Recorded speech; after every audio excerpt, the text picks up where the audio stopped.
آج کل ہر طرف یہی بات ہے، چیزیں مہنگی ہوتی جا رہی ہیں، پیسے کی قدر جیسے کم ہو گئی ہے۔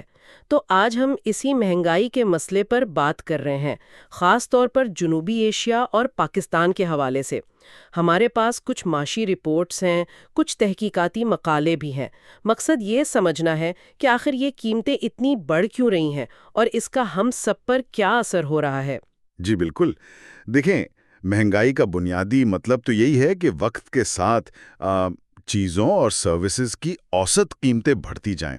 اس سے ہوتا یہ ہے کہ آپ کے پیسے کی خریدنے کی طاقت کم ہو جاتی ہے، مطلب آپ کا 1 روپیہ پہلے سے کم چیزیں خرید پائے گا۔ یہ کسی ایک چیز کا مہنگا ہونا نہیں، بلکہ مجموعی طور پر قیمتوں کا اوپر جانا۔ اچھا، اگر پاکستان کی بات کریں تو یہاں تو پچھلے کچھ عرصے میں صورتحال کافی پریشان کن رہی ہے۔ اکنامک سروے 2022-23 تھا، اس کے اعداد و شمار کیا تصویر دکھاتے ہیں؟ جی، صورتحال واقعی سنگین تھی۔ اپریل 2023 میں جو سالانہ سی پی آئی ہے، یعنی کنزیومر پرائس انڈیکس، جی، وہ 36.4% تک پہنچ گیا تھا۔ یہ ایک تاریخی بلندی تھی، اور مالی سال 23 کے پہلے 10 مہینوں میں اوسطاً 28.2% رہی مہنگائی۔ پچھلے سال اسی عرصے میں یہ صرف 11% تھی، تو بہت بڑا فرق ہے۔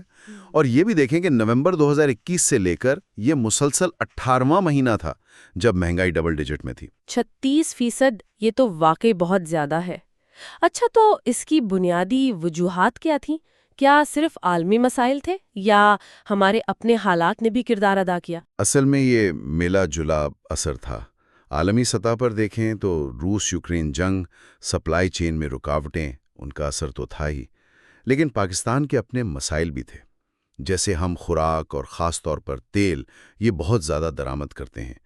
پھر روپے کی قدر میں بہت زیادہ کمی آئی۔ مالی سال 23 میں تقریباً 28.4% تک گری۔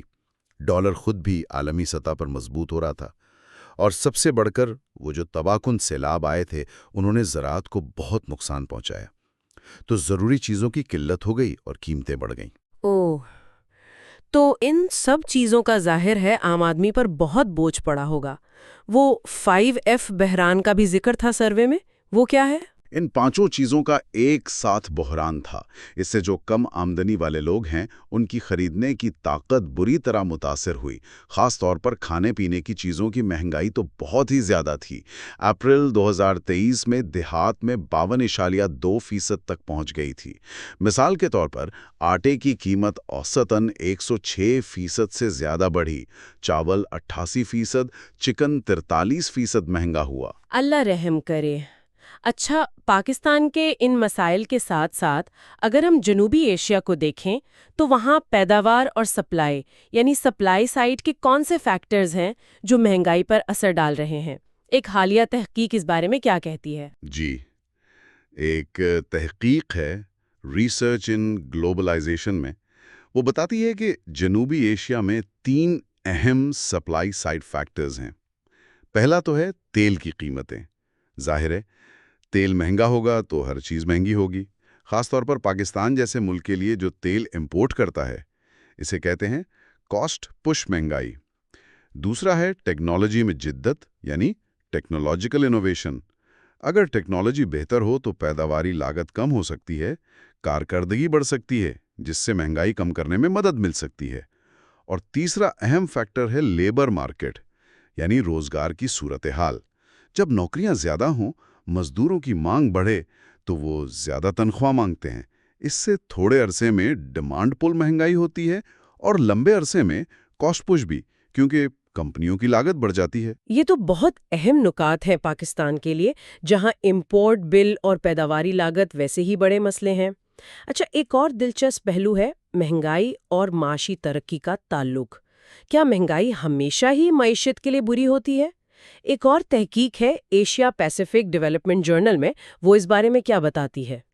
جی، یہ ایک بڑا متنازع سوال رہا ہے۔ ایک پرانی تحقیق تھی جنوبی ایشیائی ممالک پر، جس میں پاکستان بھی شامل تھا۔ اس نے یہ دلچسپ بات کہی تھی کہ ماضی میں ان ممالک میں اگر مہنگائی معتدل ہو، مطلب تقریباً 7 سے 10% سالانہ، تو اس کا معاشی ترقی کے ساتھ ایک مثبت تعلق دیکھا گیا تھا۔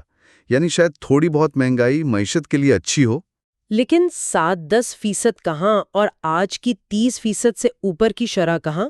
یہ تو بالکل مختلف صورتحال ہے۔ بھی کہتی ہے کہ بعض اوقات بہت تیز معاشی ترقی بھی مہنگائی کو بڑھا دیتی ہے۔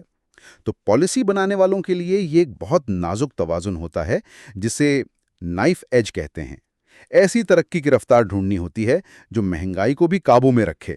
اسی لیے اسٹیٹ بینک جب شرح سود بڑھاتا ہے تو یہ بحث ہوتی ہے کہ کیا یہ سپلائی کے مسائل والی مہنگائی کو روکنے میں مؤثر ہے یا یہ صرف معاشی پہیے کو سست کر دیتا ہے۔ صحیح۔ تو اس مشکل صورتحال میں حکومت نے عام لوگوں کو ریلیف دینے کے لیے کیا اقدامات کیے تھے؟ اکنامک سروے میں کچھ ذکر ہے اس کا؟ جی، سروے کے مطابق حکومت نے کئی چیزیں کیں، جیسے گندم، چینی وغیرہ کے ذخائر برقرار رکھے، یوٹیلیٹی سٹورز کے ذریعے سبسڈی دی گئی۔ مالی سال 23 میں کوئی 34 ارب روپے اس کے لیے رکھے گئے۔ بے نظیر انکم سپورٹ پروگرام کا بجٹ بڑھا کر 400 ارب کیا گیا اور لوگوں کو 9,000 روپے کی قسط دی گئی۔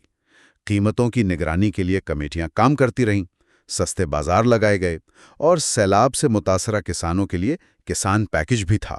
اور مستقبل کے بارے میں کیا اندازہ تھا؟ کیا یہ مہنگائی کم ہونے کی کوئی امید تھی؟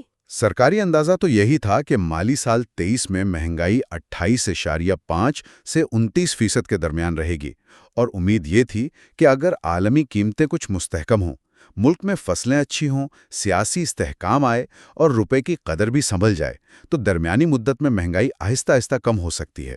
تو خلاصہ یہ ہوا کہ پاکستان اور جنوبی ایشیا میں مہنگائی ایک بہت ہی پیچیدہ مسئلہ ہے۔ اس کی جڑیں عالمی حالات سے لے کر مقامی سپلائی کے مسائل، کرنسی کی قدر اور یہاں تک کہ موسمیاتی تبدیلیوں جیسے سیلاب تک ہر جگہ پھیلی ہوئی ہیں۔ بالکل، اور ہم نے دیکھا کہ تیل کی قیمتیں، لیبر مارکیٹ جیسے سپلائی سائڈ کے عوامل اسے بڑھا رہے ہیں، جبکہ ٹیکنالوجی میں پوٹینشل ہے کہ وہ اسے کم کر سکے۔ اور معاشی ترقی اور مہنگائی کا توازن یہ پالیسی سازوں کے لیے ہمیشہ ایک بڑا چیلنج رہتا ہے۔ مقصد صرف مہنگائی کم کرنا نہیں، بلکہ ترقی کی رفتار برقرار رکھتے ہوئے قیمتوں کو مستحکم کرنا ہے۔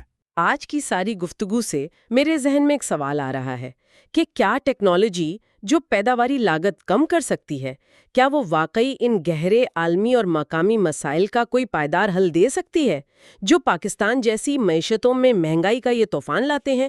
یہ ایک سوچنے کی بات ہے۔